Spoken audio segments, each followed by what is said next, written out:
Muito bom dia, que delícia, sexta-feira, enfim, final de semana chegou. Bom, tá curioso para saber o que vai ver hoje aqui, né? Então, dá uma espiada. Os alimentos que curam e previnem doenças. Caos na saúde pública em Minas Gerais. Pesquisa revela a existência de bactérias em garrafas e latinhas vendidas por ambulantes. Estudantes passam um dia na pele dos idosos para viver dificuldades do dia a dia. E ainda os destaques da agenda cultural. O RF com você está apenas começando.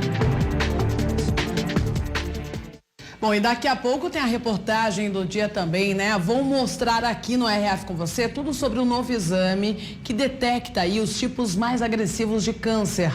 Nós também vamos falar aqui com uma oncologista sobre os tratamentos mais eficazes para a doença. Então você não pode perder. Daqui a pouco a reportagem do dia, os tipos mais graves de câncer. E vamos receber aqui uma médica, uma oncologista para falar sobre os tratamentos mais eficazes hoje, né? Previsão do tempo na tela. Feriado prolongado aí, né? Limeira, muito sol por aqui, mínima de 18, máxima de 31 graus. Em Campinas, mínima de 18, máxima de 30 graus, sol por lá também. E em Leme, sol entre nuvens, mínima 17, máxima de 31 graus. Agora as principais notícias do dia. 2 policiais de folga flagraram criminosos durante uma ação de saidinha bancária. Houve tiroteio e uma mulher foi baleada. Um assaltante corre armado pela rua logo depois do tiroteio. Nesta imagem aqui, dá para ver bem o rosto dele. Minutos antes, o circuito de segurança do banco flagrou um homem que senta de frente para os caixas. Parece observar os clientes e depois vai embora sem realizar qualquer tipo de operação. O criminoso rendeu uma cliente na porta da agência. Seria mais uma saidinha de banco, se não fossem os 2 policiais de folga que passavam por ali por acaso. Eles deram voz de prisão ao bandido que reagiu. A polícia fez buscas no entorno do banco, que fica em Santana, na zona norte de São Paulo, mas ninguém foi preso. Vanessa Guimarães, parente de 40 anos, que seria roubada pelo criminoso, acabou baleada.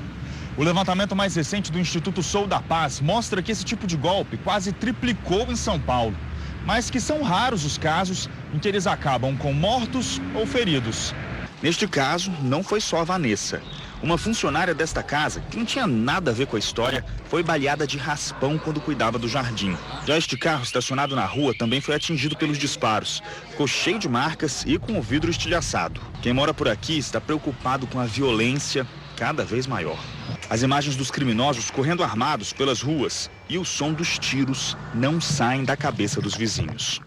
Já é a segunda vez. A segunda vez não foi tão grave, mas agora foi grave, agora teve vítima, né? Bom, e a polícia identificou o dono de um helicóptero atribuído à facção criminosa e apreendido recentemente. Uma empresa foi usada para comprar a aeronave. A polícia quebrou o sigilo de uma empresa suspeita de ajudar o grupo criminoso. Ela teria participado da negociação de compra dos 3 helicópteros apreendidos este ano. Envolve lavagem de dinheiro internacional, lavagem de dinheiro para comprar esses bens tem que ser com dinheiro legalizado. Então nós entramos num patamar maior, que vai ser muito bom, porque pode quebrar muito a parte financeira dessa facção criminosa. Os pilotos presos na terça-feira estão no Centro de Detenção Provisória de Guarulhos. Eles foram flagrados num hangar em Arujá, na Grande São Paulo, com este helicóptero que pertence à facção criminosa e foi adaptado para o transporte de drogas que vinha da Bolívia para o Brasil. Eles otimizaram todo o espaço para transporte de carga, né? Na matrícula da aeronave consta como proprietário Fábio Pinheiro de Andrade Alvani, mas para os investigadores ele é um laranja do esquema. Segundo a polícia, o verdadeiro dono do helicóptero é Felipe Ramos Moraes, que está foragido. Ele foi o piloto da aeronave utilizada na execução de 2 líderes da facção criminosa em fevereiro deste ano. Rogério Jeremias de Simone, o GG do Mangue, e Fabiano Alves de Souza, o Paca. Felipe Ramos estaria no Paraguai. Lá ele coordena a compra, o armazenamento e o transporte da cocaína que vem para o Brasil. O piloto Rogério Almeida, que está preso, seria o braço direito dele, responsável por aliciar pilotos, preparar aeronaves e traçar rotas para a distribuição da droga. Ele assumiu toda a logística de droga e a parte financeira. Bom, e mais de 100 pessoas presas durante uma operação que investiga a atuação de milícias no Rio de Janeiro foram soltas após uma decisão judicial. Fábio foi um dos que passaram 19 dias na cadeia. Ao sair, o encontro com a família e o choro de emoção. Qual a primeira coisa que você quer fazer quando chegar em casa? Principalmente meu filho, minha família que está lá. Alexandro Silva foi o primeiro a ser libertado. A princípio, pelos nossos familiares, sofrimento dos familiares aqui fora. Já o Alexandre viveu o momento mais aguardado, o abraço na filha. Era uma festa que as pessoas entraram, pagaram o seu ingresso. O que a gente queria era curtir um dia de lazer. A polícia foi muito cruel com todos nós. Fomos agredidos a socos, pontapés e chutes. O impasse ainda não terminou. Os suspeitos vão continuar respondendo, só que agora em liberdade.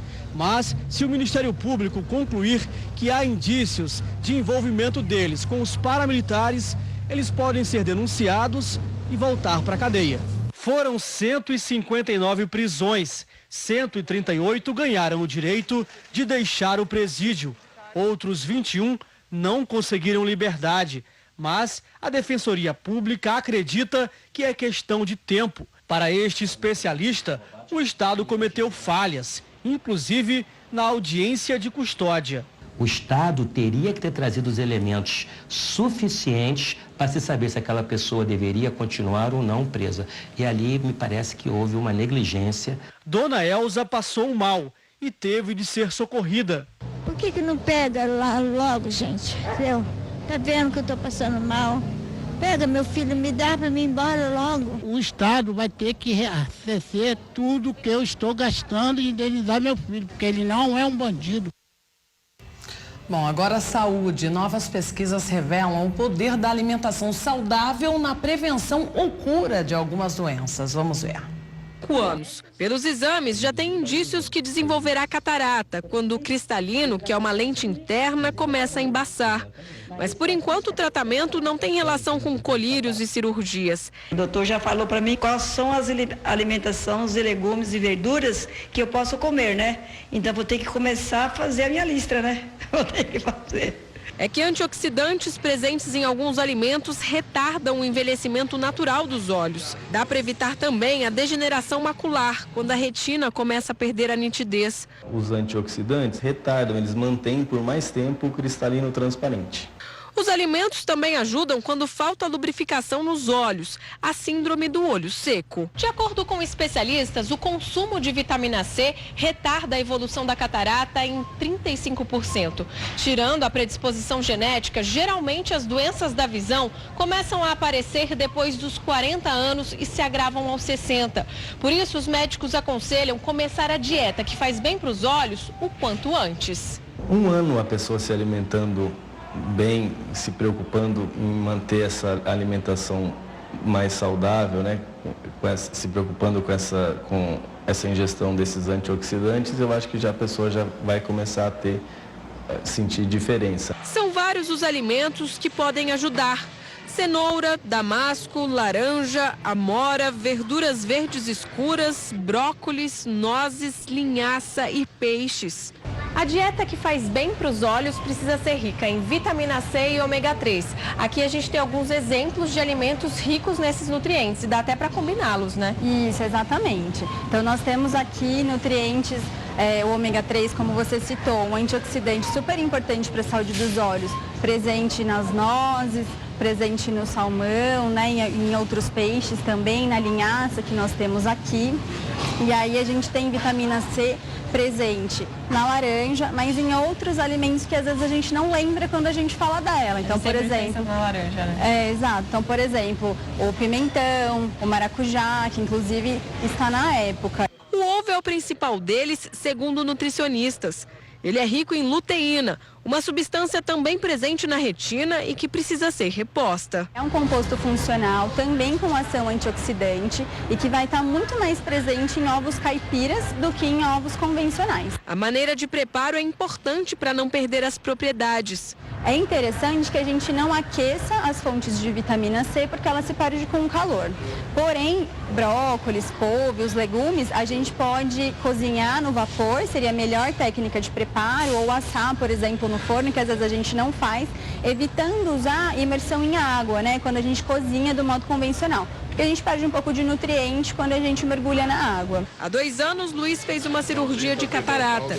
Ele ainda não sabia da dieta dos olhos, mas vai passar a fazer. Não só vou fazer, como vou alertar meus filhos. Porque é bom, né? E um morador de Caeté, Minas Gerais, gravou um policial levando o filho para a escola em uma viatura. O caso está sendo investigado. Um morador registrou o momento em que uma mulher leva uma criança até uma viatura da Polícia Militar. Dentro estão 2 PMs. A criança entra no carro e senta no banco de trás. Depois, a mulher entrega a mochila ao menino, que se despede. Quem fez as imagens diz que a viatura era dirigida pelo pai da criança. Ainda de acordo com a denúncia, o policial militar teria ido buscar o filho em casa para levá-lo à escola. A cena seria comum. O homem que fez o vídeo está com medo e afirma que fez as imagens porque não concorda com o uso da viatura para fins particulares. Com o giroflex ligado, entendeu? Um carro que é para prestar um socorro, para prestar um atendimento de segurança à comunidade, usado para fins pessoais. Nós mostramos a gravação do flagrante para o capitão da Polícia Militar de Caeté, mas a resposta que recebemos aqui na companhia é de que ninguém está autorizado a gravar a entrevista. Este advogado explica que quando um funcionário público usa carro oficial para fins particulares, ele pode sofrer sanções administrativas e ainda ser responsabilizado por improbidade ou por peculato, que é quando há desvio de bem público. A pena neste tipo de caso pode chegar a 12 anos de prisão. Em tese, o uso de um automóvel para fins privados, ele é algo que deve ser repreendido pelo direito. Bom, ainda em Minas Gerais, você vai ver agora os flagrantes na área da saúde. Em uma unidade de pronto atendimento, pacientes precisaram sentar até no chão para esperar socorro. Em muitos casos, cadeiras de rodas foram usadas como macas. Os pacientes, a maioria idosos, aguardam pelo atendimento em cadeiras de rodas. Alguns estão deitados nas próprias cadeiras da unidade ou no colo de algum parente. Até um bebê nos braços da mãe divide espaço com adultos no corredor. As imagens foram gravadas nesta unidade de pronto atendimento, que fica na região do Barreiro. Por aqui encontramos pessoas aguardando atendimento. Segundo os funcionários, o quadro de médicos estava completo e que o aumento na demanda causou uma espera maior que o normal. Mas todas as pessoas foram atendidas. E um levantamento aponta que os processos eletrônicos são resolvidos em um prazo mais rápido pela Justiça do que os de papel. Olha só. O processo judicial eletrônico é considerado rápido. A garantia é que ele dura bem menos tempo que o processo físico. Um estudo da Fundação Getúlio Vargas aponta que atualmente existem mais de 4 milhões de processos tramitando em pelo menos 2.000 órgãos da justiça do país. Uma pesquisa feita com servidores, juízes e desembargadores verificou que 75% dos processos eletrônicos são resolvidos em menos de 4 anos. O que não acontece com mais de 50% dos processos físicos, onde o prazo passa dos 4 anos. Só no cartório do tribunal tem processo de papel que chega a ficar 144 dias. No processo de papel, tem que colocar capa, tem que numerar folhas, tem que ficar contando prazos manualmente, vários atos formais burocráticos que o processo eletrônico dispensa. Por quê? Porque por ser automatizado, há o registro eletrônico de todos esses atos e contagem automatizada dos prazos processuais. O processo eletrônico já é utilizado no Superior Tribunal de Justiça e no Supremo Tribunal Federal. Apesar das facilidades, muitos advogados ainda estão resistentes ao processo judicial eletrônico. Mudar do papel para o computador tem sido complicado. O processo eletrônico ele não está pronto, mas está em uso. Então é difícil para o advogado, entretanto, após um período em que ele começa a atuar mais nesses processos, ele mesmo já fala, nossa doutora, ainda bem, por que demorou tanto tempo para ser eletrônico? É período de mudança, uma mudança que veio para ficar. E ocorreu em Campinas a 6ª edição do Fórum Regional do Varejo, o principal evento desse segmento no interior de São Paulo.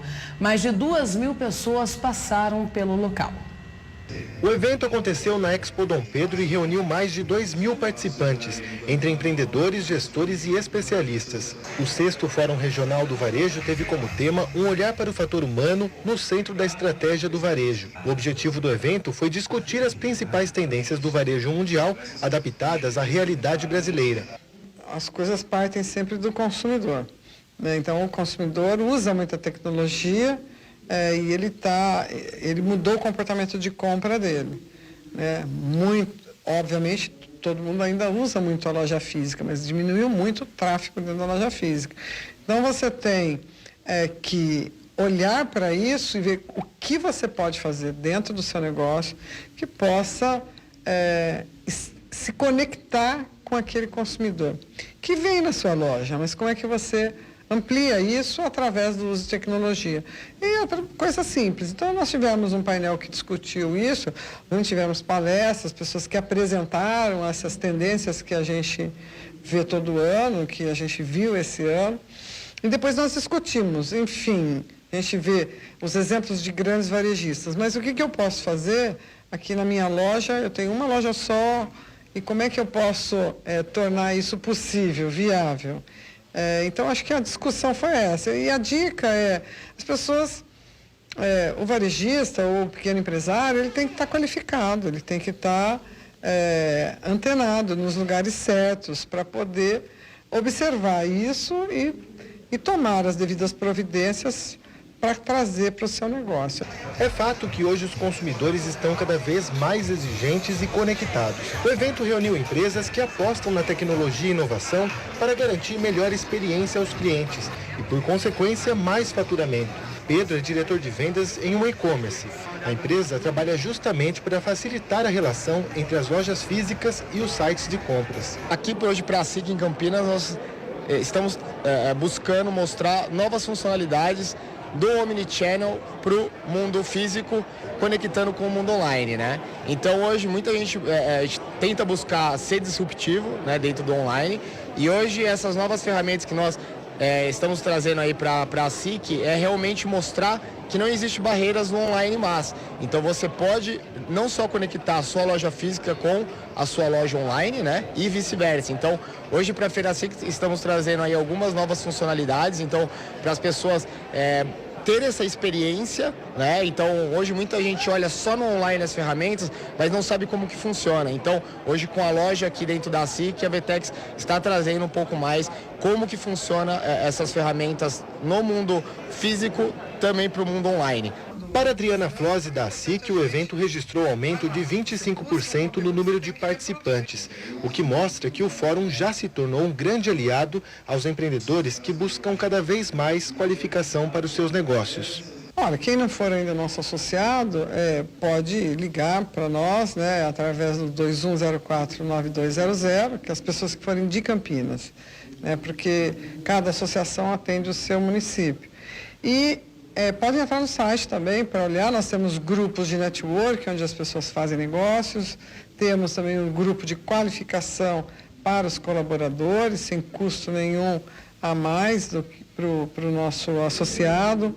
Temos o Bureau de Crédito, né, o SCPC, que é a consulta de crédito para quando você vai fazer as suas vendas, que não sejam através de dinheiro ou cartão de crédito. E temos a possibilidade da nossa cooperativa de crédito, que ele também pode fazer parte da cooperativa de crédito e ter acesso a taxas bastante convidativas, importantes.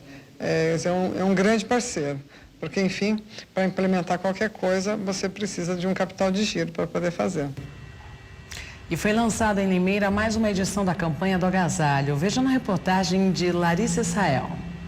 O lançamento da campanha do agasalho aconteceu no Teatro Nair Belo e reuniu autoridades da cidade de Limeira. A campanha, que segue até o dia 29 de junho, tem novidades para este ano.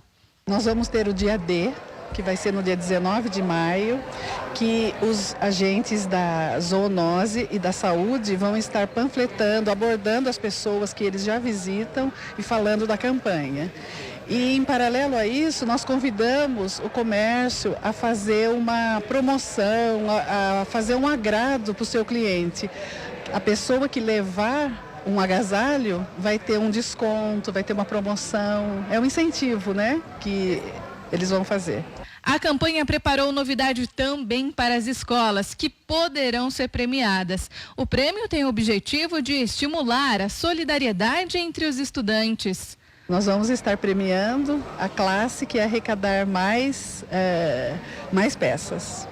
No ano passado, 110 mil peças foram arrecadadas. A meta deste ano é ultrapassar esse número. Para isso, mais pontos de coleta foram espalhados pela cidade.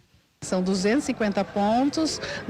Se a pessoa entrar no site, ela vai conseguir acessar os pontos bem mais fáceis. Até pelo celular ela vai conseguir achar o mais perto de onde ela está. Todo o material arrecadado será entregue de forma simultânea às pessoas que são atendidas pelo Ceprosom. À medida que a campanha for acontecendo, as peças chegarão e nós já vamos entregar nas entidades, nos centros comunitários, também na zona rural, onde as pessoas mais precisam. Então, será simultâneo. Chegou a doação, nós já encaminhamos para o local que precisa. Principalmente para aqueles que estão em situação de maior vulnerabilidade. Nós temos grandes áreas, né, de cobertura do atendimento através do Sistema Único de Assistência Social e essas regiões como Quio, Degã, Rubi, Beliometo, são os bairros periféricos mais vulneráveis da cidade. Também nós temos a doação que é feita para as entidades e tem um apoio específico para as pessoas que estão em situação de rua. Então a casa de convivência, os nossos abrigos, eles precisam ter uma demanda maior, porque na situação de frio a gente precisamos proteger essas pessoas. Roberta aproveitou o lançamento para ressaltar ainda a importância da doação de peças em bom estado. Sempre peças boas, que ela abra seu armário, abra o coração e olhe e fala, olha, essa já eu não estou usando há 1 ano, há 2 anos, é uma coisa que está lá e ela pega uma peça que vai ajudar a outra pessoa, porque o frio é intenso, o frio dói, nós estamos passando por uma situação no município, no país, difícil, então nós temos mais pessoas precisando de agasalho. E em Campinas, um estudo feito pela Faculdade de Biomedicina na Unimetrocamp mostrou que garrafas de água e latinhas vendidas por ambulantes na rua estavam contaminadas com fungos e bactérias. Veja na reportagem de Vinícius Boer. O sol intenso dos últimos dias deixa as temperaturas mais altas, principalmente entre o final da manhã e início da tarde. Aí não tem jeito, bate aquela sede. Não dá, tem que tomar água sempre, né? Faz tempo que eu tô com sede, daí eu falei pra ela, vamos comprar água porque não dá, a garganta já tá começando a ficar seca. Me hidrato, porque não pode ficar sem hidratação, né?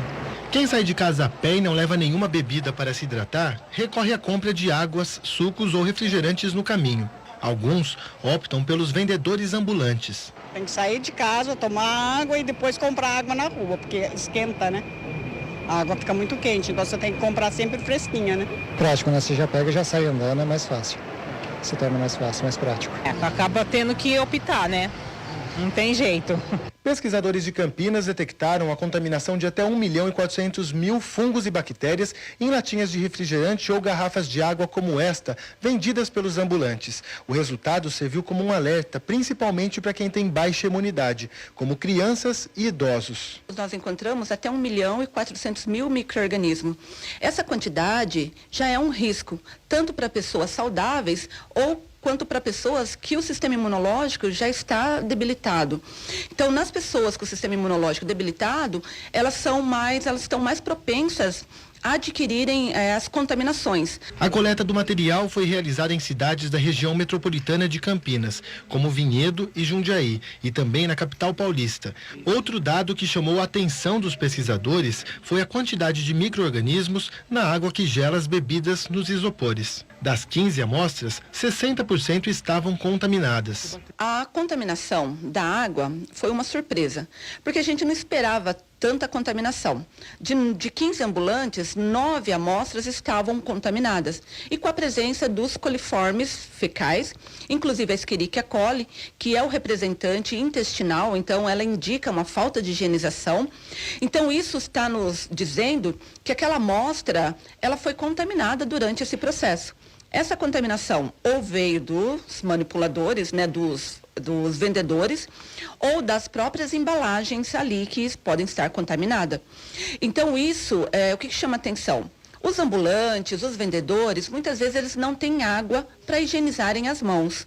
Também mexem muito com dinheiros. Então essa contaminação acaba passando para a amostra de água.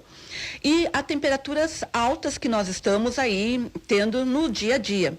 Isso faz com que a refrigeração daquela amostra de água diminua. E diminuindo essa refrigeração, os micro-organismos conseguem crescer e desenvolver ainda mais naquela amostra de água. Para Rosana Siqueira, que coordenou a pesquisa, algumas atitudes simples podem prevenir a ingestão dos micro-organismos, seja por parte dos vendedores ambulantes ou da população. Chama atenção para os vendedores ambulantes trocarem a água também de vez em quando e também, se eles não conseguem higienizar as mãos, que eles tenham um frasquinho com álcool em gel.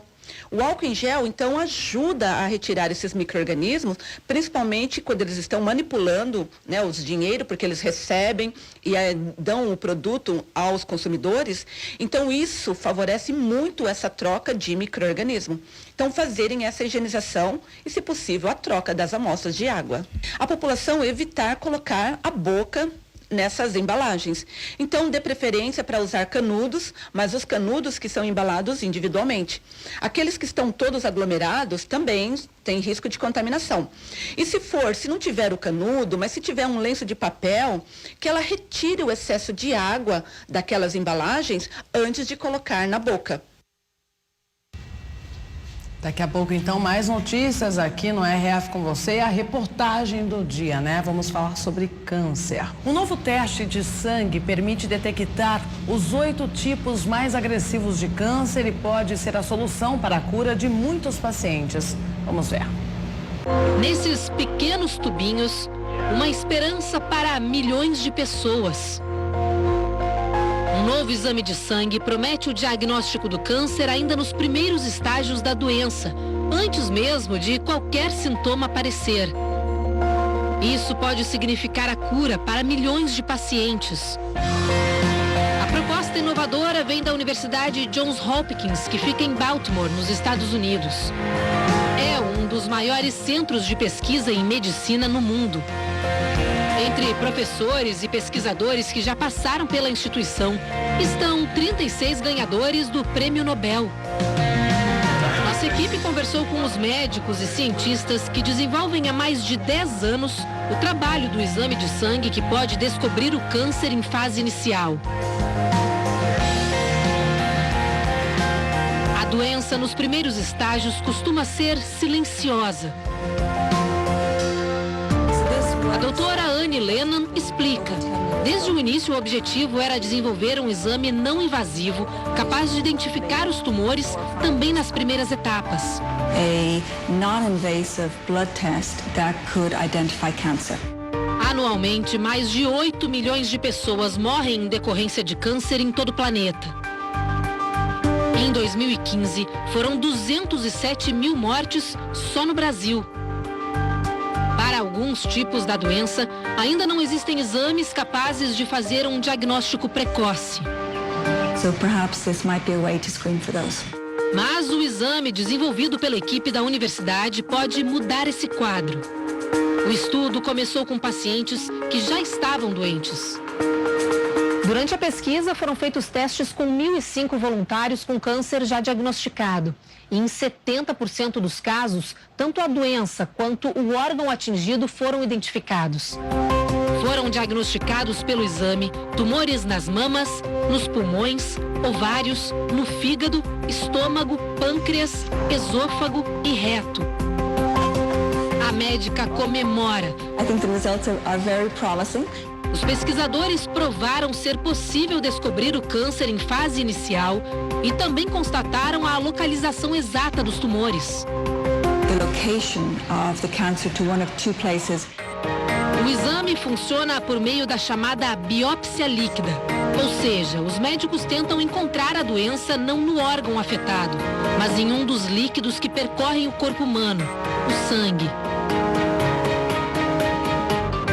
O câncer é o crescimento exagerado de células em determinada parte do corpo. Os tumores podem se espalhar para outras regiões, um processo conhecido como metástase. O que pode causar a morte é que os tumores interferem no funcionamento dos órgãos afetados e podem até fazê-los parar de funcionar corretamente. O princípio dos exames de sangue é que o câncer deixa rastros na corrente sanguínea. Esses rastros são pequenos pedaços de DNA ou proteínas fabricadas pelas células de um tumor. Os exames de sangue aplicados no Brasil, por exemplo, já têm a capacidade de sugerir a existência de tumores. Pega o sangue, pega o plasma e detecta marcas tumorais nesse plasma. Esse tipo de exame, ele já é feito em outros cenários aqui no Brasil, como é feito em qualquer outro centro de câncer. Mas nada com a precisão do que está em teste nos Estados Unidos. O que a doutora Anne e os outros pesquisadores conseguiram fazer foi aumentar a sensibilidade da biópsia líquida.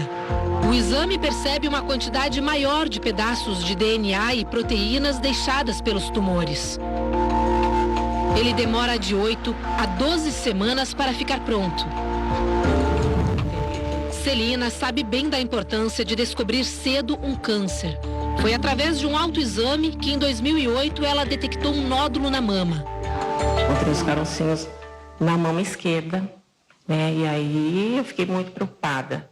Daí já procurei logo o médico. Sinceramente, se eu não tivesse detectado rapidinho, eu não estaria mais aqui.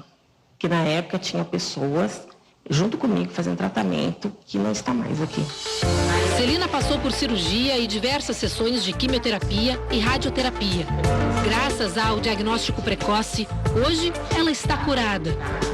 Se você não descobrir rapidinho, é muito perigoso, é muito. Então, depois que se alastra e tem metástase, daí não resolve mais. Talvez se tivesse mais esse tipo de exames, né, para a população mesmo fazer, acho que não ia morrer tanta gente. O próximo passo do estudo será aplicar o exame em pessoas saudáveis e tentar descobrir quais delas estão com câncer nas primeiras etapas. Serão cerca de 10 mil voluntários. Esse estudo vai ser expandido, né, em pacientes saudáveis, né, sem sintomas. A esperança, né, que com todo esse advento, essa melhora da tecnologia, é que esses testes venham para ficar mesmo. Mas ainda é preciso cautela. Segundo Joshua Cohen, um dos pesquisadores, 20 anos vão se passar até que o teste americano esteja nos exames de rotina em todo o mundo. 20 years or so before we see something actually come to market.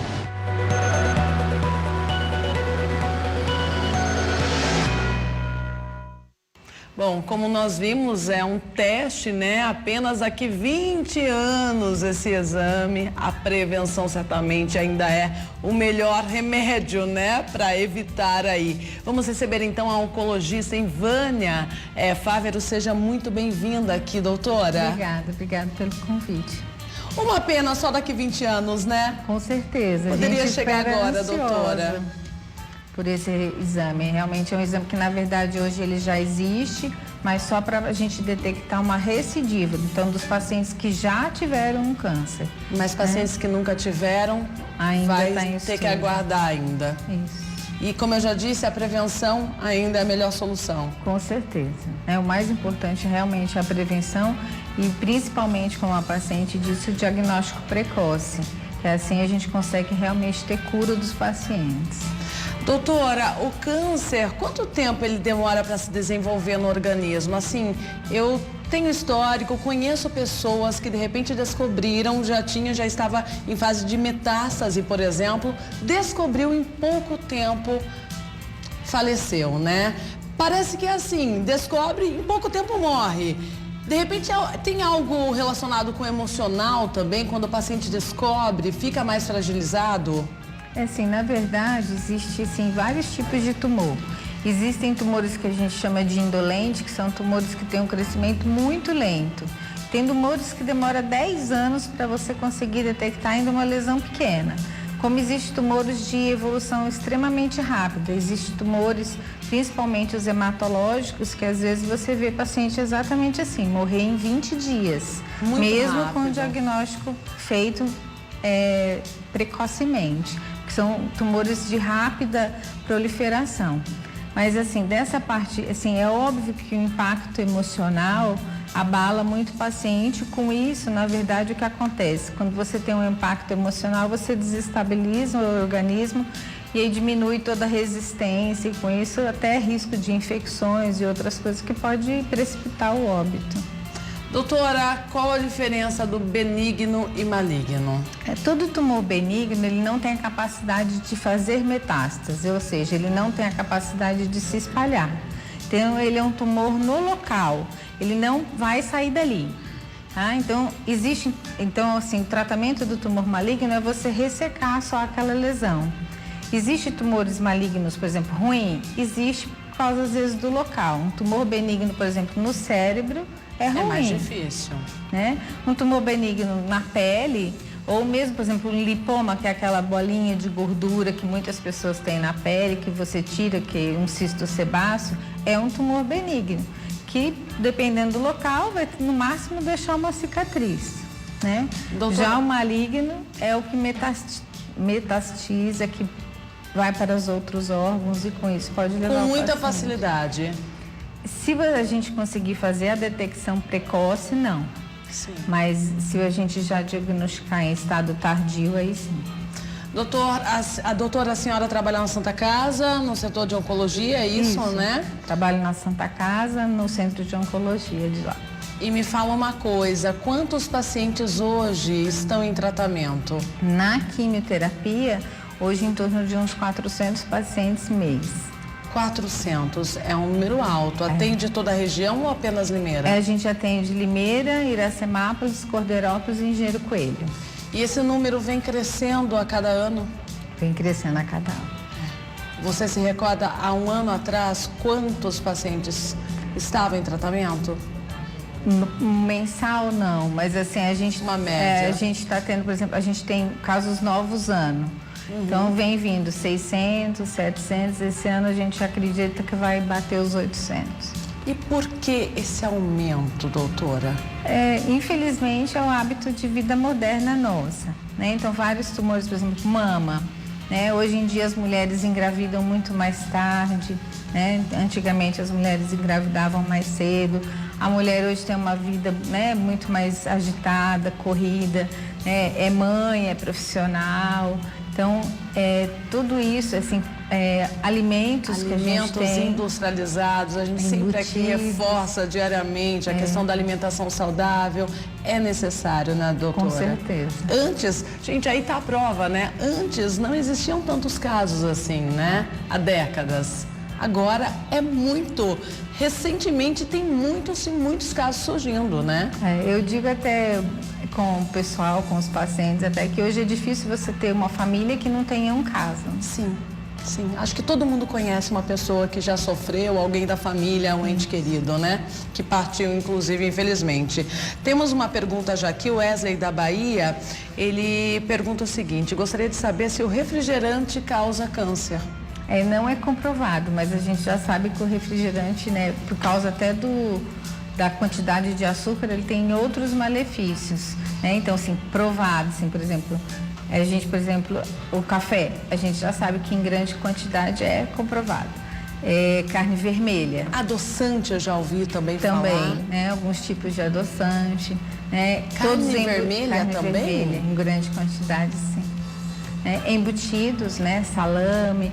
Tanto que quando o FDA, que é a regulatória americana, lançou exatamente colocando a carne vermelha, os embutidos, foi até um alvoroço. Sim. Porque realmente são coisas muito habituais do nosso dia a dia. Presunto, salame, né? Que realmente numa quantidade maior você... Mais uma Mais uma vez, atenção então para a alimentação saudável, né? Porque a gente pode mudar a partir de hoje, não é mesmo, doutora? Temos mais uma pergunta aqui. Faço todo ano mamografia e ultrassonografia. Tenho nódulos embaixo da axila e o mastologista disse que não preciso ter medo porque é normal. Realmente, ela pode ficar tranquila? É a Glorinha de Itabaianinha. É assim, na verdade, nós temos debaixo do braço os linfonodos, que são esses nódulos. São o que a gente chama comumente no popular as ínguas. Isso realmente é normal, né? A gente tem que ter. Então, na verdade, provavelmente ela tem alguns mais aumentados, que consiga até ver. É normal até a gente ver realmente na mamografia. Então, é assim, se ele está acompanhando anualmente e ela estiver mantendo inalterado, realmente é normal. Ela só precisa manter o acompanhamento. Pode ser, na verdade, um cisto que não é o câncer, não é o tumor. Pode ser só o linfonodo mesmo, Sim, que é essa íngua que a gente tumor. tem. Igual quando você fica com infecção de garganta, que inflama, a mesma coisa. A mesma coisa. É porque o tumor, por exemplo, o tumor da mama, o primeiro local que ele vai depois que ele sai da mama são os linfonodos. Sim. Tá? Então, por isso que todo mundo já associa com o câncer. Mas, na verdade, ele é uma parte normal da gente, são células normais, mas que pode ser acometida pelo tumor. Que é tão frequente, assim, a gente vê casos de pessoas até morrendo, de repente, pelo câncer, né? Que daí qualquer carocinha a gente fica realmente preocupado, né, doutora? Mas eu acho que isso é bom. Tem que se cuidar, na verdade, né? Notou alguma coisa estranha no corpo, procura um especialista, né? Igual ela, eu acho que ela tem que realmente manter o acompanhamento anual com os exames. Com certeza. Doutora, tenho mais uma pergunta aqui. Na verdade, eu iria fazer essa pergunta. Tristeza causa câncer? Na verdade, existem vários estudos da parte da psicologia mostrando que um grande desafeto pode, na verdade, exatamente desestabilizar o organismo e, na verdade, assim, precipitar o aparecimento, às vezes, de um tumor que ela já iria ter, mas tardiamente. Por exemplo, igual ao cigarro. O cigarro, além dele ter fatores que faz com que multiplique as células, elas multipliquem errado e gere o câncer, ele também é um precipitador. Então, por isso que às vezes o paciente iria ter um tumor aos 80, ele acaba tendo um tumor aos 55 anos, por causa desse aceleramento do cigarro. Muitos estudos mostram isso também com a tristeza. Então, foi visto muitos casos associados principalmente de mulheres que tiveram a perda de um filho ou, às vezes, a separação de um marido e logo depois teve o diagnóstico do câncer. Então, tem relação, sim. Temos mais uma pergunta aqui, o Isaías de Frecheirinha, Ceará. O ser humano já nasce com câncer? Pode acontecer isso, doutora? E ao longo do tempo e da falta de cuidado consigo mesmo, desenvolve aí ao longo do tempo? Na verdade, ele quer saber se tem uma célula ali cancerígena, né? E que pode se desenvolver com hábitos ruins alimentares, né? Ou pode não se desenvolver? Na verdade, ao nascimento é muito difícil. Na verdade, existe, por exemplo, nos cânceres infantis, né, que mas assim, você não nasce, você tem e aí ela, na verdade, desenvolve ao longo do tempo. Então, nasce sim, pode se desenvolver. Ok. Doutora, vamos colocar na tela agora o ranking dos tipos mais comuns e você vai nos orientando. Olha aí, olha, aqui no Brasil, câncer de pele. É isso mesmo? Na verdade, a gente classifica o câncer de pele de duas maneiras. Que é o pele, que a gente chama que é o câncer de pele comum, e o pele não melanoma. Né? O pele não melanoma, que felizmente é o mais comum. Por quê? Porque são tumores, é o que a gente chama assim de autolimitado. Ele é uma lesão na pele, às vezes o melanoma é aquela pinta escura, aquela pinta negra. Aí tem aquelas regrinhas, né? Se ela não for uniforme. Isso, com crescimento, né? Você vê que a pinta está aumentando de tamanho. Às vezes ela tem... Coloração diferente. Coloração diferente, exatamente. Um local mais escuro, outro mais claro. Esse é o melanoma, tá? Que é um outro tipo de tumor de pele muito mais agressivo e que não está nesse ranking aí inicial. Esse aí são aquelas pintas que são às vezes mais grossas, que começa a sangrar. Então, essas são as mais comuns. É sinal de alerta daí. Começou a sangrar uma pinta, sinal de alerta. Aliás, tem uma pinta aí, tá estranha, surgiu do nada, né, doutora? Procura um dermatologista. Sim, e aí, assim, e o que mais causa é a exposição solar. Então, o principal que a gente tem que fazer é usar fator de protetor solar. Com certeza. Doutora, de volta e ao vivo, hoje falando sobre vários tipos de câncer, né, doutora? Na verdade, é um assunto triste, mas que temos que falar, não tem outra forma, né? Eu acho que, na verdade, a gente tem que falar e cada vez mais. Conscientizar também, né? Os métodos de prevenção, com certeza a gente faz aí muitas pessoas a não ter, de repente, a doença, né? Ou ter e se curar com mais facilidade. Sim. Né? Sim. Bom, vamos lá então. Vamos ver o ranking dos tipos de câncer mais comuns. Nós já falamos no outro bloco sobre o câncer de pele, câncer de próstata. É o mais comum no homem, né? De maior incidência no homem, é muito comum. Por causa do envelhecimento, né? Então, como hoje a gente vive mais, a gente também tem maior diagnóstico. Sim. Porque conforme você fica mais idoso, a chance de ter o câncer é maior. E assim, o importante hoje, antigamente os homens tinham muito medo, né? Muito Eu acho preconceito. Que ainda tem, né, doutora? Por causa do toque retal. Mas hoje a gente já pode fazer o diagnóstico inicialmente só com o exame de sangue, do PSA, então o ideal é que passe no seu urologista para esse cuidado. Bom, vamos lá, mais um tipo de câncer, pode colocar na tela, câncer de colo e reto.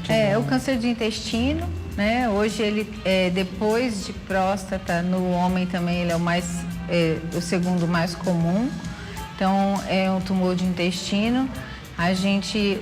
O ideal é que todo paciente que note mudança do hábito intestinal, ou com constipação ou com diarreia, fique já atento.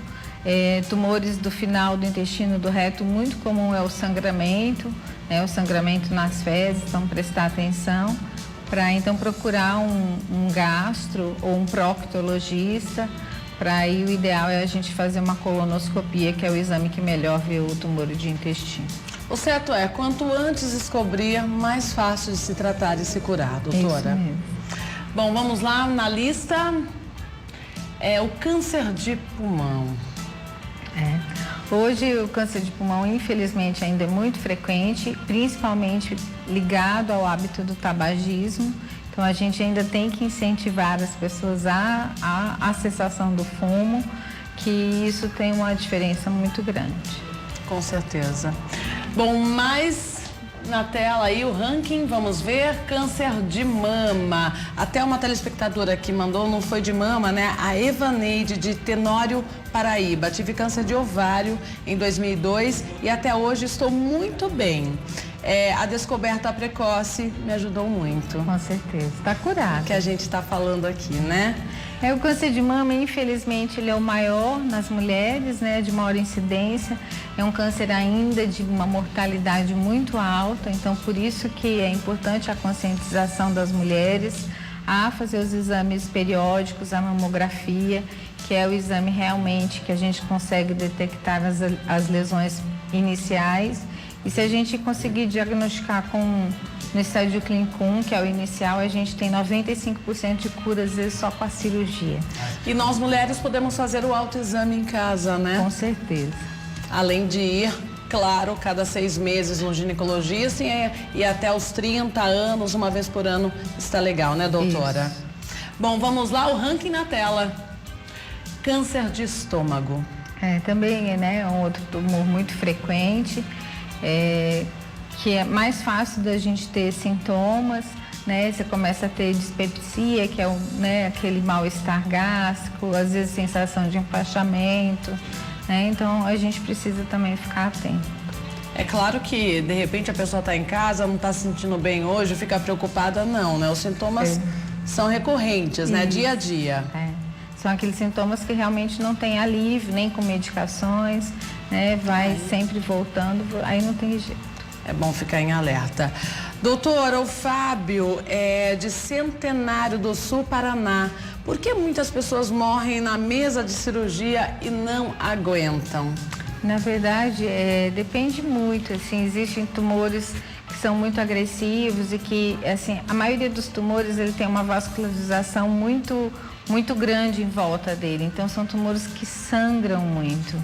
Então, são cirurgias complicadas, tem cirurgias demoradas, que nem a cirurgia do câncer de ovário, cirurgia do pâncreas, são cirurgias longas, delicada, né? E que realmente, às vezes, o paciente já está debilitado, já teve perda de peso. Então, realmente é difícil, às vezes, não aguenta a cirurgia. Ok, mais uma pergunta aqui, a Euzenir.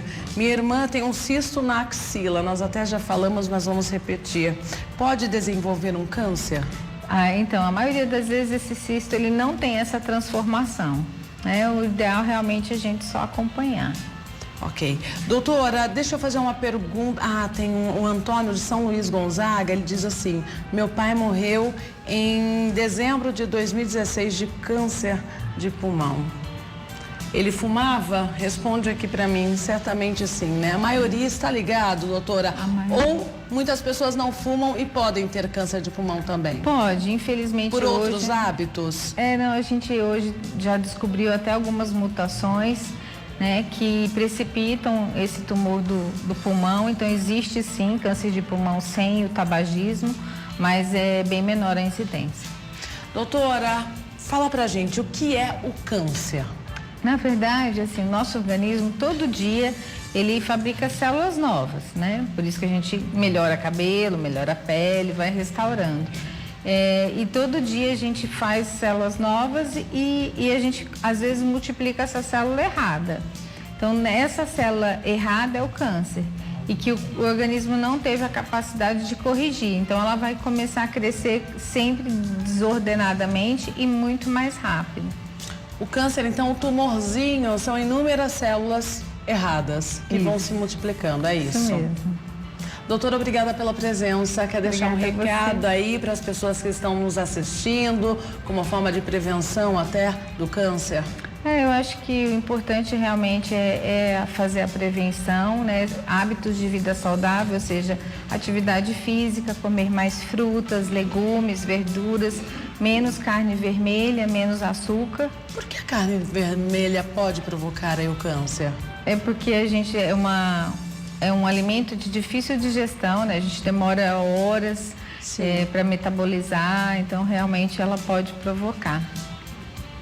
Então eu acho que a gente tem que fazer isso, tentar mudar os hábitos para a gente conseguir tentar prevenir e sempre procurar o médico precocemente quando você notar alguma alteração. Obrigada pela presença. Obrigada viu? a você. O que a gente sempre repete aqui, né? A gente equilíbrio em tudo na vida, né? Na alimentação e em todos os hábitos aí tem que ter moderação. Obrigada, doutora. Obrigada. Bom, e vamos seguir. Daqui a pouco você vai ver aqui no programa uma vivência super interessante de estudantes que passaram um dia na pele dos idosos, isso mesmo. Como será que eles reagiram às dificuldades, hein? A repórter Larissa Israel acompanhou e vai mostrar aqui pra gente. Não saia daí por nada desse mundo. Vamos para a previsão do tempo, como será o clima nesse feriado prolongado, hein? Capital, sol por lá hoje, mínima de 18, máxima de 29 graus. Rio de Janeiro, sol entre nuvens, mínima de 22, máxima de 29 graus. E chuva em Recife, mínima de 24, máxima de 28 graus. Em Limeira, alunos da Unicamp participaram de uma vivência com idosos para entender melhor quais são as dificuldades deles no dia a dia. Vamos ver agora. Os reflexos do envelhecimento foram sentidos na pele pelos jovens estudantes da Unicamp. As situações eram cotidianas, mas que para os idosos são carregadas de desafios. Experimentalmente, nós conseguimos reproduzir apenas algumas, mas as restrições elas vão desde a capacidade intelectual, mental, emocional, imunológica, estética, funcional, nutricional. Então são muitas as restrições. Então acho que isso é um pequeno passo para exemplos futuros a serem tomados para poder começar a melhorar, a educar os nossos jovens a ter mais respeito e melhor cidadania no futuro. Para ter essa vivência de um modo mais real, os alunos contaram com a ajuda de alguns acessórios. Conseguimos simular com óculos, né, a objetiva, a lente dos óculos, um embaçamento, criando uma dificuldade na visão. protetores auriculares para diminuir a capacidade auditiva e o uso de pesos, de caneleiras nas pernas, né, mochilas com peso nas costas, e submetemos ele a várias atividades, como a dissertativa, um ditado, fazer marcha, subir escada, e foi muito interessante observar a reação, a dificuldade que cada um demonstrou durante esse experimento. Dentre as dificuldades, a visão baixa e toda embaçada foi o que eles mais sentiram. Eu achei mais difícil foi a visão mesmo. Acho que enxergar embaçado com a idade atrapalha muito, principalmente no mundo que a gente vive, que se você não enxerga bem, você não consegue se locomover, não consegue fazer praticamente nada, precisa de ajuda de todo mundo para qualquer coisa. Acho que essa foi a minha maior dificuldade. Foi a relação à visão, colocar o óculos, que foi difícil para poder ficar enxergando, tinha que toda hora ficar mexendo a cabeça. Essa acho que foi a parte mais difícil da atividade para mim. Quem ministrou a palestra, que teve como objetivo estimular a cidadania e despertar a atenção dos jovens para os desafios da terceira idade, foi o vereador e geriatra Marcelo Rossi. Segundo ele, a experiência vai mudar a partir de agora, principalmente as atitudes desses jovens diante das dificuldades dos idosos. Eu acho que o jovem de hoje ele está um pouco insensível, ele está um pouco imaturo para a política de um modo geral. E quando você fala em cidadania, acho que é importante dar esse start, dar esse despertar, para ele saber as dificuldades, né, que os nossos idosos encontram, passam. Então, isso desperta um pouco a cidadania, desperta o respeito, a maturidade, a educação, a paciência, a tolerância, que é o que os nossos idosos necessitam. E eles já sabem disso. Com certeza, acho que uma atençãozinha um pouco maior, né? Principalmente na hora de uma ajuda que eles precisam ou um auxílio em qualquer coisa, acho que eu vou pensar 2 vezes antes de dizer não ou de não ajudar de algum jeito. O que muda é em relação a que a gente vai poder entender melhor eles. A gente não tem muita essa noção, porque a gente tem tudo muito bem desenvolvido, principalmente nós jovens. E saber como eles se sentem, como eles enxergam ou como eles escutam, vai ajudar a facilitar muito a você poder entender e ajudar eles principalmente. Aquela regrinha básica, né? Respeitar aí os idosos sempre. Os idosos não, qualquer pessoa, qualquer ser humano, né? Tem que ter respeito. Bom, e chegou a hora de conferir os destaques da agenda cultural. É muita agitação, não é mesmo, Larissa? Final de semana chegou mais uma vez. E aí, já se programou para curtir os dias de folga? Separamos várias dicas musicais para você aproveitar. Hoje em São Paulo tem a apresentação do grupo Roupa Nova. A banda brasileira, formada em 1980, coleciona sucessos e promete relembrar cada um deles com os fãs em um super show que acontece logo. Hoje tem o melhor do funk em Lençóis Paulista, cidade do interior de São Paulo. Quem comanda a festa por lá é a funkeira Anitta. O show é a principal atração da feira agropecuária da cidade. Já no sábado, os paulistas vão curtir, os cariocas vão curtir no sábado os sucessos do sertanejo Luan Santana. O cantor sobe ao palco do Metropolitan para mais uma grande apresentação. Luan promete relembrar os grandes sucessos da carreira, além dos hits mais recentes. O show será às 23h30. Já são 4 da manhã. Daqui a pouco liga o síndico. Será que tem como a moça gritar baixinho? Sei que tá bom, mas as paredes têm ouvido. E era pra ser escondido, já que não é mais. Vamos acordar esse prédio, fazer inveja pro povo. Enquanto eles estão indo trabalhar, a gente faz amor gostoso de novo. Em Belo Horizonte, sábado é dia de... Beijão, sua linda, ótimo final de semana. Bom, já estamos na reta final agora, aquele momento. Beijo pra você que mandou a foto. Pode colocar a primeira participação. Teca e Ana Vitória, suas lindas de Santa Helena, Paraíba. Beijão pra Ana Cecília de Garanhuns, Pernambuco. Beijão. Ótima sexta pro Daniel de Piracicaba, sempre participando aqui do programa. Super beijo. Fábio de Centenária do Sul, Paraná. Beijão também, Fábio. Wesley de Cipó, Bahia. Daphne, fazendo coração pra tia, coração pra você também, de Turirana, Maranhão. Cícero de Cuiabá, beijão, Cícero. Ótima sexta para Adriana de Lajeado, Pernambuco. Fernando de Tufilândia, Maranhão. Super beijo. Abraço para o Chico de Florânia, Rio Grande do Norte. Wagner e Maria Vitória, de Montes Claros, Minas Gerais. Enilson de Santana, Bahia. Super beijo para você também, Enilson. A Marta de Santana, também Bahia. Beijão.